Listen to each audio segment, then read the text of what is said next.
is sending emergency help to Greece under its civil protection mechanism after the Greek authorities appealed for help fighting a severe wildfire, which is approaching the northern outskirts of Athens at the moment.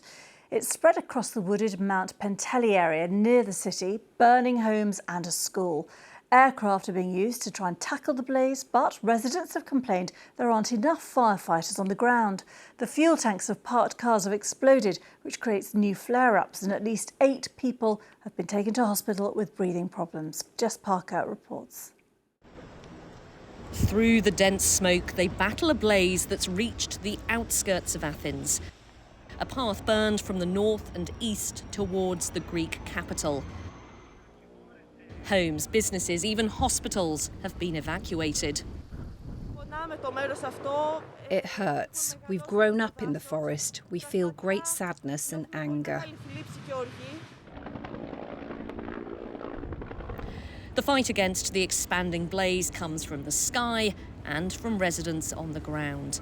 People who've had to flee tell of their terror. The flames surrounded me. I couldn't see. I hit a pine tree and this happened. Greece is no stranger to wildfires, but scientists warn things are getting worse because of climate change. This is a nation that just experienced its hottest July on record. We also have these very, very dry fuels, which contribute to the rapid spread of the fire and also to they increase the chance of having spot fires and generating a very quickly expanding wildfire. Overall, I would say that it's another very difficult day, and the situation right now in terms of the fire spread and the fire behavior is extremely difficult from the point of view of controlling them. People are continuing to be evacuated from their homes.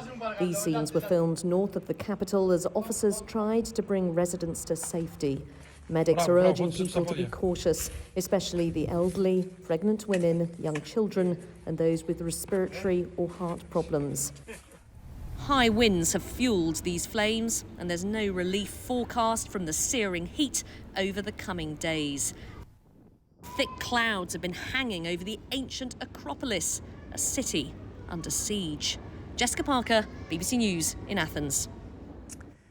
Well, I spoke to Jess and asked her how the authorities are coping at the moment and just what are the risks for people there now.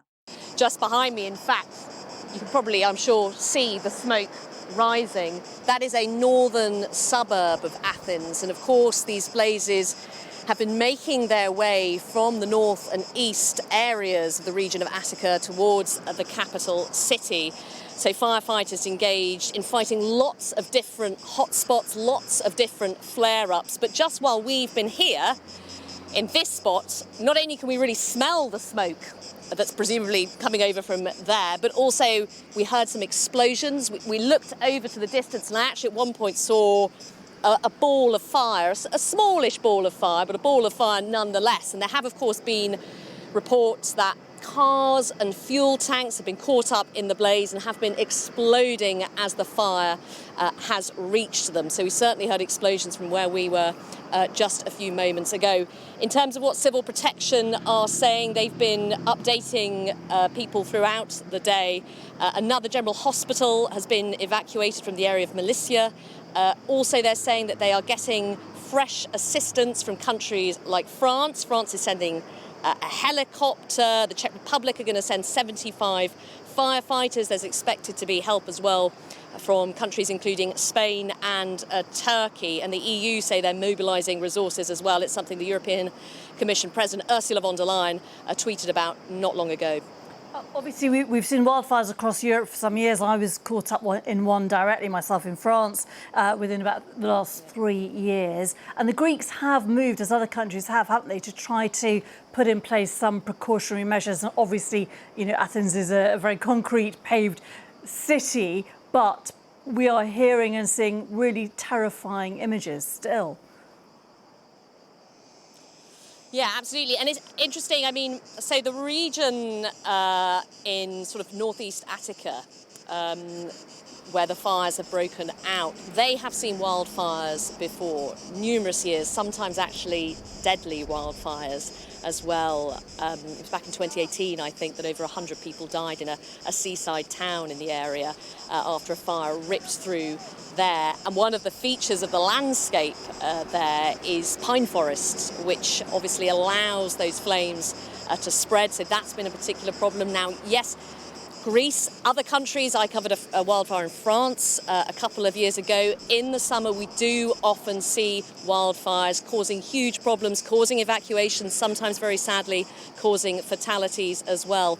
All countries, I think, though, that are particularly affected by this are under mounting pressure, not just from residents who are grieving if they've had to flee their homes, they've had to flee their businesses as well, but there's a lot of political pressures, people saying more needs to be done to help people, but of course as well because of climate change, scientists are warning this situation isn't going to get better, it is potentially going to get or will get worse, and therefore governments increasingly need to focus on mitigation measures. And I think that conversation again is going to happen in Greece over the course of the coming days, although of course the immediate focus for now is tackling this fire.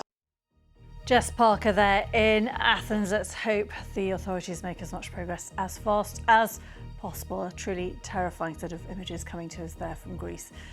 This is BBC News. We are back with more in a few minutes. I'm Geeta Gurmeethy.